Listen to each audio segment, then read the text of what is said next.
Good morning.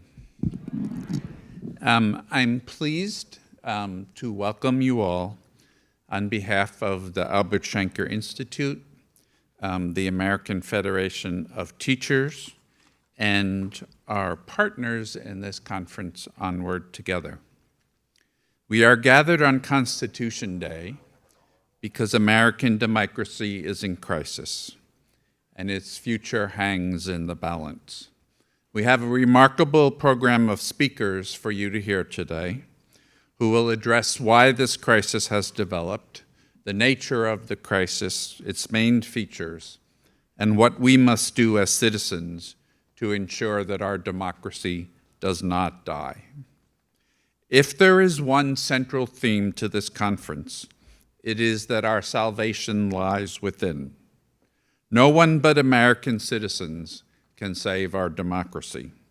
We need a powerful grassroots movement of ordinary Americans to ensure that democracy, the rule of the people, survives and thrives.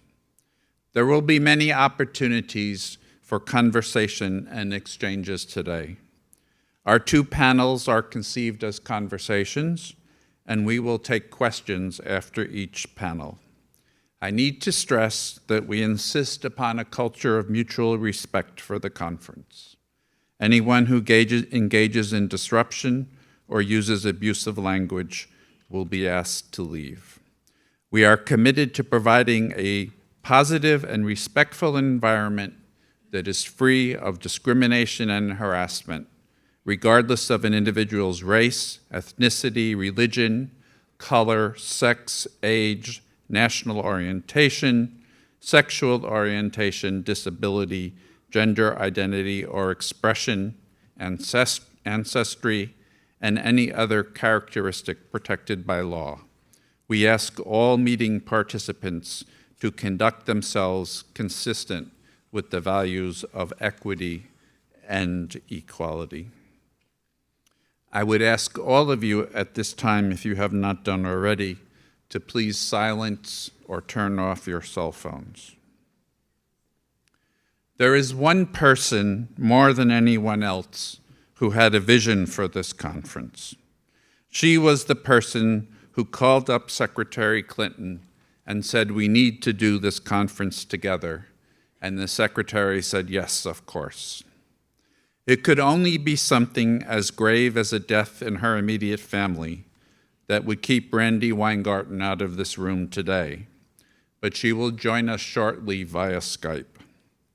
I want to exercise the privileges of the organizer of this conference to say a few things about my good friend, Randi Weingarten, as we have taught together and fought together for over 3 decades. You may know her as the president of the American Federation of Teachers, or the president of the Shanker Institute. But what you may not know is that Randi's passion for democracy goes back to being a teacher of civics, government, and political science in Clara Barton High School in the Crown Heights section of Brooklyn.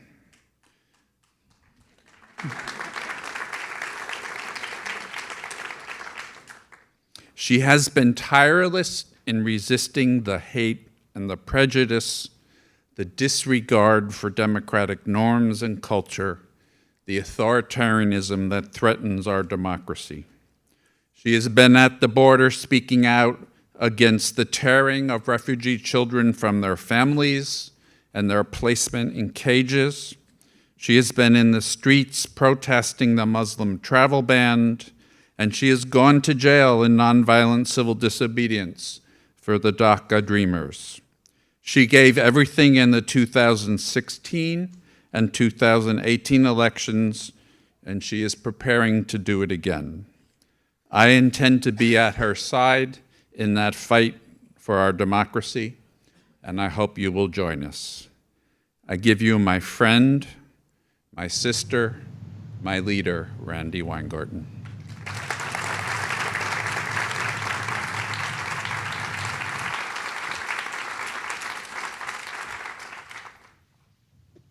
Thank you, Leo, very much.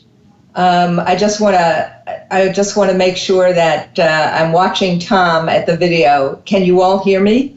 Yes. It's, I've never actually thought of doing something that is like a bizarre voice of God. So it's bizarre to me to do this way. But I really appreciate all of you being there for a very, very important conference. And I just appreciate and I'm very humbled by my friend and my colleague Leo's comments. And to him, I say, ditto, ditto, and ditto. To everything, there is a season, a time to every purpose under heaven. Yes, just as Pete Seeger adapted these words for justice, and the birds made Ecclesiastes famous. This, my friends, is the season to try to save our democracy. When the AFT conceived of the Shanker Institute over a generation ago, supporting democracy was a key tenet. Al and others thought that those fights were much more focused on foreign lands. But now, as Leo so eloquently said, it is the fight here in the United States. Leo gave me some credit here, but it is Leo Casey, the director of the Shanker Institute, together with many of our colleagues at Onward Together, who brought this conference to its fruition. I'm really grateful to your leadership, Leo, and I am sorry that I cannot be with you today, but family, as all of us knows, come first, and Sharon and I thank everyone for their words of comfort and condolence. So why us and why now? It's not as if people all of a sudden discovered with every new Trump tweet that American democracy could die. But in the post-Watergate era, the vast majority of Americans thought our republic could withstand anything. But one American, someone who happened to be running for president, warned us. Secretary Clinton's warnings about the alt-right in a speech during the 2016 presidential campaign were prescient. The ideologies grounded in hate that she cautioned about are very much a part of our current political and societal movement. And today, all too frequently and increasingly disturbingly, they come from the highest level of government. Secretary Clinton also sounded early alarms about the numerous threats to our democracy from foreign actors, something Kathleen Hall Jamieson has now confirmed in her recent scholarly work, Cyber Wars. As teachers know too well, it's not what is said, but it's what is heard.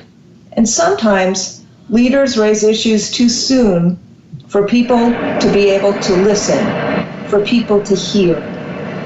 Clearly, not enough people listened to Secretary Clinton in 2016, and the question is whether we are too late. The question is implicit in Stephen Levitsky's and Daniel Ziblatt's book, How Democracies Die.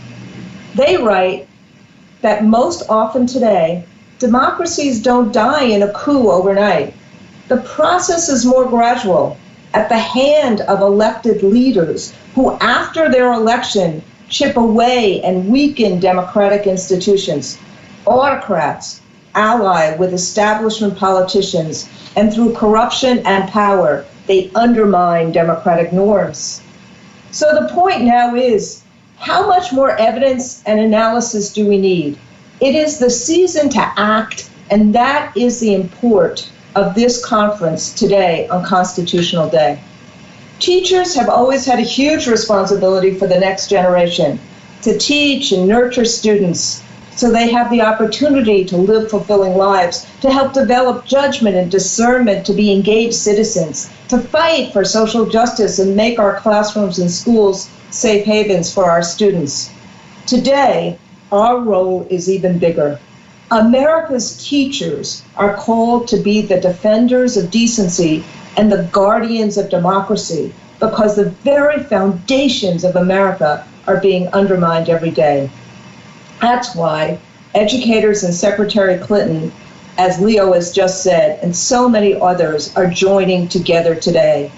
Secretary Clinton has served our country in many roles, as First Lady of Arkansas, as First Lady of the United States, as Senator from my great state, the state of New York, and as Secretary of State. But you know all that. Today, she is our teacher. In my many conversations with her, and spoiler alert, there were many, I've always learned something from her.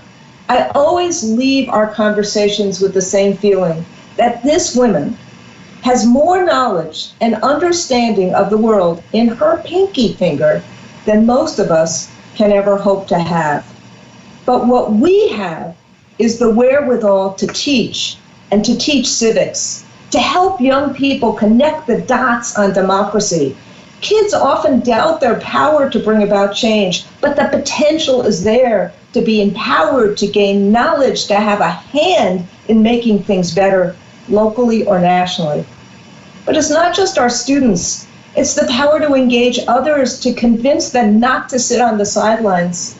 Because while it may not be too late yet, these are very grave threats, and we are in a very grave time for our democracy and for ourselves.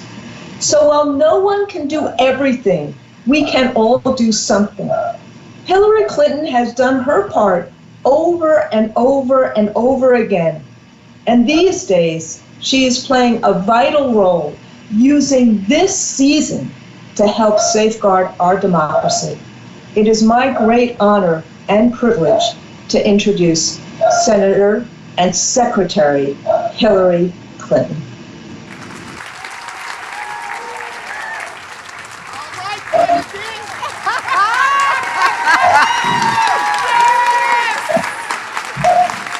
Good morning. Good morning. Thank you. Good morning. Good morning. It's absolutely wonderful to be back at GW, especially on Constitution Day, and to have this opportunity to join with so many other concerned citizens about the subject of defending our democracy. So I thank GW for hosting us, and I especially thank Leo Casey and the Shanker Institute, which is doing tremendous work, providing a forum to bring people together to discuss some of the critical issues that we all face. And of course, my deepest thanks to my longtime friend, Randi Weingarten. Randi is not only an inspirational and effective leader of the AFT, but she is someone who, as you just saw in her introduction, understands deeply the responsibility that we have from generation to generation to pass on the fundamentals of our democracy and to understand that we can't take anything for granted. So this conference really is a result of a conversation, a very long, rolling conversation that Randi and I have been having about the threats facing democracy here in the United States and around the world. After the 2016 election, I helped to start an organization called Onward Together to support the people and groups that are really on the front lines of not only defending democracy, but also of reinvigorating and reimagining American democracy for the 21st century. You'll hear from some of our partner groups later today, because defending democracy cannot be a spectator sport. As Randi just said, we all have to get off the sidelines because there are roles for all of us. From teachers who lay the foundation for students to learn the basics of how democracy functions, to people who run for office, and most importantly, to citizens who vote their hopes and convictions. I really believe we are at a moment of national soul searching. To anyone who has ever wondered what you would have done during previous defining moments in our history, whether you would have risked arrest to demand votes for women, or bled on the Edmund Pettus Bridge to demand voting rights for all, the answer is what you're doing right now is of historic significance. This is one of those moments. We stand at a crossroads of our own, a crisis in democracy. Racist and white supremacist views are lifted up in the media and in the White House. Hard fought for civil rights are being stripped back. The rule of law is being undermined.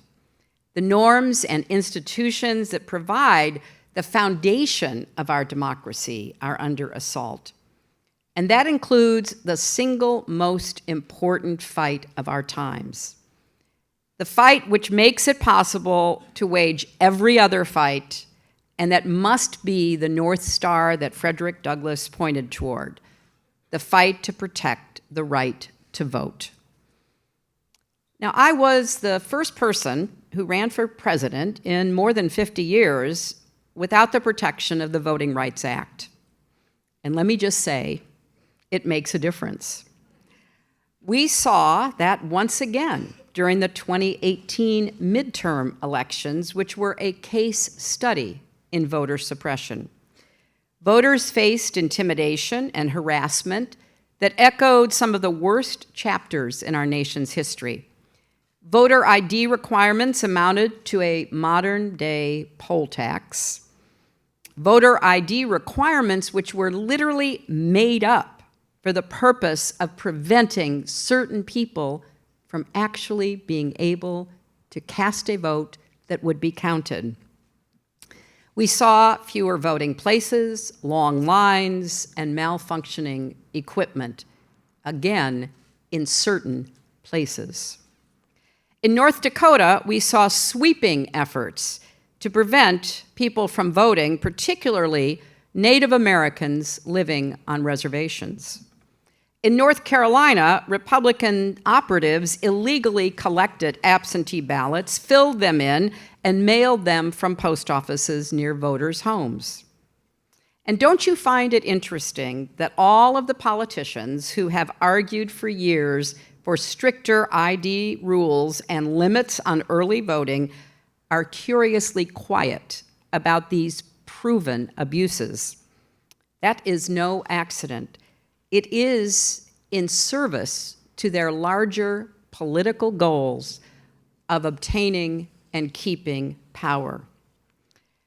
In fact, just think about what happened last week when President Trump went to North Carolina on the eve of a special election, an election that had to be redone as a direct result of Republican cheating. He didn't condemn that, of course. Instead, he claimed again that voter fraud was rampant in 2016. Sometimes it's hard to process all of this because he lies so much, but let that sink in. The President of the United States is lying to Americans to delegitimize the democratic process. Yes, of course, it's abhorrent, it's delusional, but it's also strategic. And that should bother every one of us.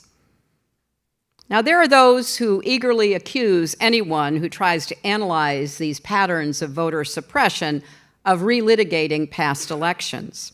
Now, that's a convenient way to deflect the truth, which is that we are witnessing a deliberate and ongoing effort to undermine the integrity of our elections and to silence the voices of millions of Americans, particularly young people, the elderly, women, and people of color. And this isn't just about 2016 or even 2018. It's about 2019, 2020, and every election after that. Because as the teachers in this room know so well, if we don't learn the lessons of the past, we are doomed to repeat history. Today, we're going to hear from people who are clear-eyed in their analysis and their ideas and their suggested solutions for what ails our democracy. We'll hear from journalists like Joy Reid and Amanda Turkle, who embody the words of Ida B. Wells, who said, "The way to right wrongs is to turn the light of truth upon them." We'll hear from thought leaders like Gara LaMarche, who has advocated for human rights around the world and here at home. And as an advocate for human rights, one of the human rights that I advocated for as Secretary of State that is way up there in the pantheon of rights is the right to select the leaders who rule over you. We'll hear from elected and appointed officials and candidates, including Senator Ron Wyden, who recently introduced a sweeping bill to protect our election systems. It is a necessary bill, and the Senate should give it a vote and make it a law. There are so many issues where people of good faith can and will disagree, but to uphold the right to free, fair elections and to protect those elections from partisan perversion and foreign interference, that should be an absolute no-brainer for anyone in elected office anywhere in America. We'll hear from Ari Berman, who has become one of the definitive scholars and reporters on the struggle for voting rights in America, and who recently pointed out that in 30 presidential debates in 2020 and in 2016, we have not had a single question about voting rights. And as he said, if we don't fix our democracy, we won't fix our politics. Everything you hear from candidates, past and present, will mean nothing if we can't make sure that elections are fair and free and actually reflect the views and choices of our electorate. The right to vote powers every change we seek, every future we envision. And these leaders and experts who you'll hear from have made defending democracy central to their work. Because the ability to choose who represents us, getting the accurate information we need to be informed, and protecting us from the weaponization of information and misinformation, they're all critical to making sure we can get things done to make progress together. That all determines who gets good jobs and rising incomes. It will decide whether we have affordable quality health care for everyone, whether we win the fight against catastrophic climate change. So it's not just a narrow issue. Voting rights we put over here, and then we put another issue next to it. It is the underlying premise upon which everything else depends. So yes, this is about our democracy, but it's also about the dignity, pride, and equality of every American. It's about the kind of America we want for our children, our grandchildren, for ourselves. About the ability to stand up and say, yes, I am a citizen, I am an American, my voice counts, and my vote must be counted.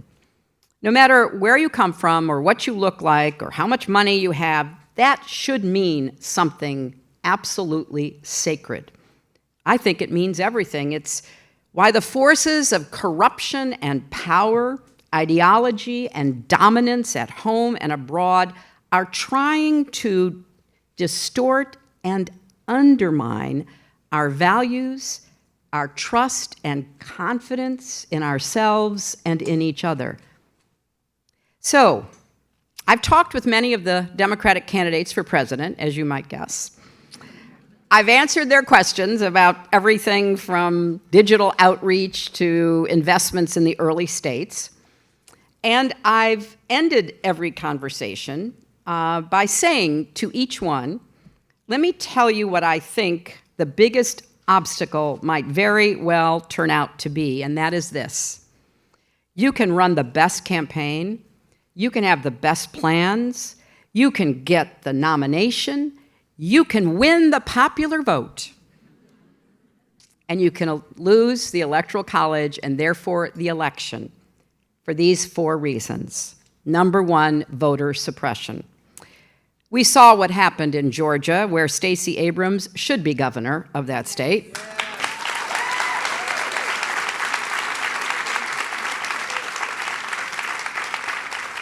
Registered voters were kept off the rolls. Their registrations just piled up in some back office with no intention to ever enroll them so that they could actually vote. We also saw what happened in 2016. Experts estimate that anywhere from 27,000 to 200,000 Wisconsin citizen voters, predominantly in Milwaukee, were turned away from the polls. That's a lot of potential voters. They showed up, but maybe they didn't have the correct form of identification. Maybe the name on their driver's license included a middle name or an initial that wasn't on their voter registration. But officials made every excuse in the book to prevent certain people from voting in that election. Voter purging is another form of voter suppression. Between 2012, when President Obama ran, and 2016, when I ran, 12 million voters were purged from the rolls. They were purged in Wisconsin, in Michigan, in Ohio, in Florida, in other places, often using a system devised and paid for by Robert Mercer. And when you have a Republican-controlled state government, as we did in those states back in 2016, it's practically impossible. In fact, I'll say it is impossible to fight back, let alone to stop that very deliberate form of suppression. Number 2, hacking. I tell every candidate, if you have not had your personal and campaign emails hacked, they will be. So will the emails of people working for you.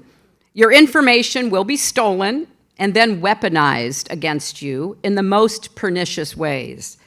Remember Pizzagate? WikiLeaks? Cybersecurity is an essential component of protecting our democracy, but it's very difficult for campaigns on their own to be able to do that. You need a national commitment to cybersecurity. And as many cyber experts have already told us, that just doesn't exist.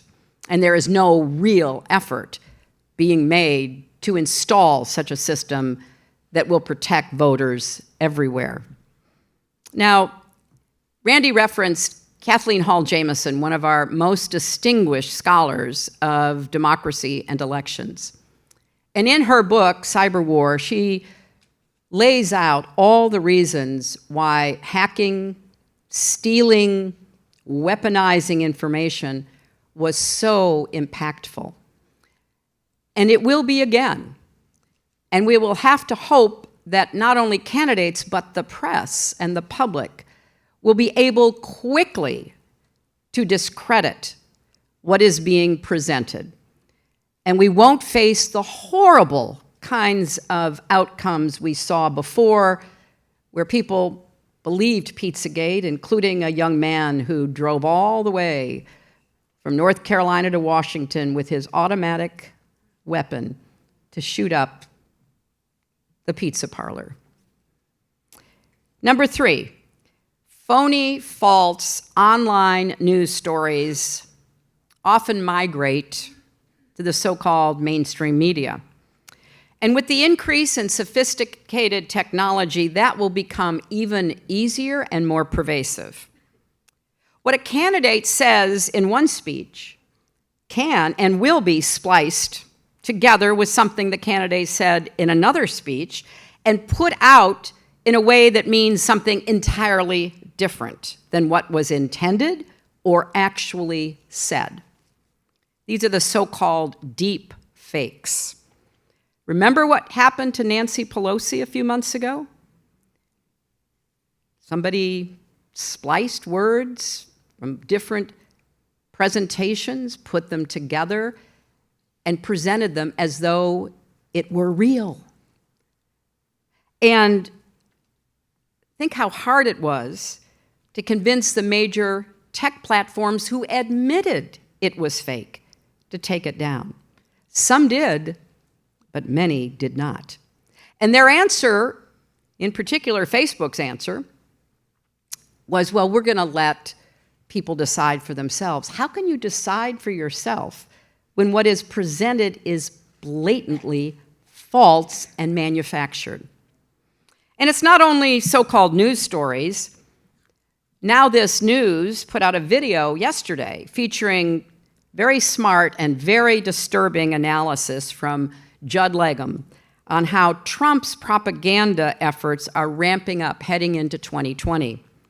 The Trump campaign is already spending hundreds and hundreds of thousands of dollars on Facebook each week to spread fake endorsements and outright lies about Democrats. They have been doing this since after the 2017 inauguration, but it's getting at an even higher velocity now.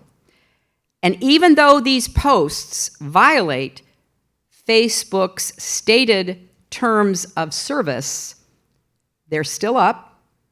Facebook is still paid for them. And the people who are targeted to receive them still believe them.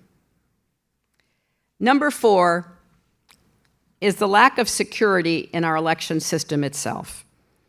Consider the fact that the Trump administration even finally had to admit that the Russians actually were in 2 counties' election systems in Florida.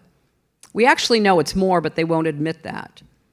Representative Stephanie Murphy did an incredible statement the other day saying, I have been briefed, along with my Republican colleagues, about what actually happened in Florida, but I am prohibited from telling you. Think about that. A direct assault by a foreign adversary on a state's election system, and citizens of that state and our country can't know about it, can't know the details. How are we to protect ourselves? Now, we know, therefore, that's only the bare minimum of what actually happened. We don't know the specifics of everything, but as the Mueller report, still a very good source of information, despite the disinformation campaign against it, as the Mueller report concluded, the Russian government interfered in the 2016 presidential election in a sweeping and systematic fashion. I don't think sweeping and systematic describes 2 counties in Florida. A lot of states and localities, even if they were so inclined and technically capable, are not prepared to defend themselves against present and future interference. Again, even officials in this administration, one of whom is no longer there, the former Director of National Intelligence, Dan Coates, made it very clear the Russians are in our systems today. As the lawyer and election integrity advocate Jennifer Cohn has pointed out, in recent years, we've seen practices that should concern us all, from remote access software installed in election management systems to ballot scanners that connect to the internet, opening them up to potential hacking. So this is a both sides problem. It's a problem of a foreign adversary actually interfering, hacking, and it's a problem of our own decisions about what kinds of equipment and systems we're going to employ. Both of those deserve the most serious attention. I commend the House of Representatives for passing important election security laws. But as Nancy Pelosi has said repeatedly, the laws they pass in the House go to die in Mitch McConnell's Senate. And there is no way we can have the kind of secure election that we need without changing our laws and following it up with real investments. When we add this all up, we have a fundamental set of threats to the bedrock of our democracy. And anyone who stands in the way of confronting those threats from Mitch McConnell and his allies to the president himself is abdicating their responsibility to protect and defend the Constitution. You know, one of the most perceptive observers of our early democracy was the French writer Alexis de Tocqueville. He wrote about America, this brand new experiment in the 1830s, and he used a phrase I particularly love. He talked about habits of the heart to describe what he found here, a nation of rugged individualists who also believed in community. Like Benjamin Franklin, for example. He formed the first volunteer fire department because he figured out if your neighbor's house is on fire, it's your problem too. Well, if any part of our election system is on fire, it's our problem too. And that is also the case for what's happening in other countries that are facing their own threats to democracy. When I was Secretary of State, I traveled to 112 countries, and one of the main things I talked about were free and fair elections. It's one of the reasons why Vladimir Putin dislikes me so much, is because that was a direct threat in his mind to his ongoing rule. But we used to have a phrase about authoritarian leaders who would be originally elected or appointed pursuant to the rules of election, like Mussolini, like Hitler. And we would say about them that they believed in elections, all right. They believed won and you're done. Get in, change the rules to perpetuate your own power, to grow your own authoritarian rule. So we have our work cut out for us, but actually I'm quite optimistic because there's a rising tide of people who understand this, and you will hear from some today. You'll hear from Leah Greenberg, who uses the tools that Indivisible has created to help citizens participate in their government. You'll see it in Voto Latino, led by Maria Teresa Kumar, which is dedicated to empowering and encouraging people to cast their ballots. To former Attorney General Eric Holder's efforts to fight gerrymandering, because you have to also be sure that when you vote and your votes are counted, that it's reflected in who represents you. And as Eric knows so well, gerrymandering is one of the most pernicious tactics used to enshrine minority rule. And you'll hear it from leaders like Andrew Gillum, who refused to give up after he lost an election for governor in Florida that was neither free nor fair and certainly not transparent. And he is now committed to fighting for voting rights. A lot of the groups that I'm privileged to work side by side with through Onward Together are fielding bold, creative solutions to the urgent challenges we face.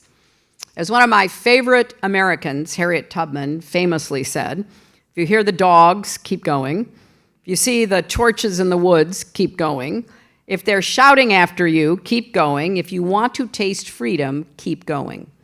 And in today's times, we have to keep going. We can't be deterred by ridicule or by undermining of what we know has to be done to preserve our democracy.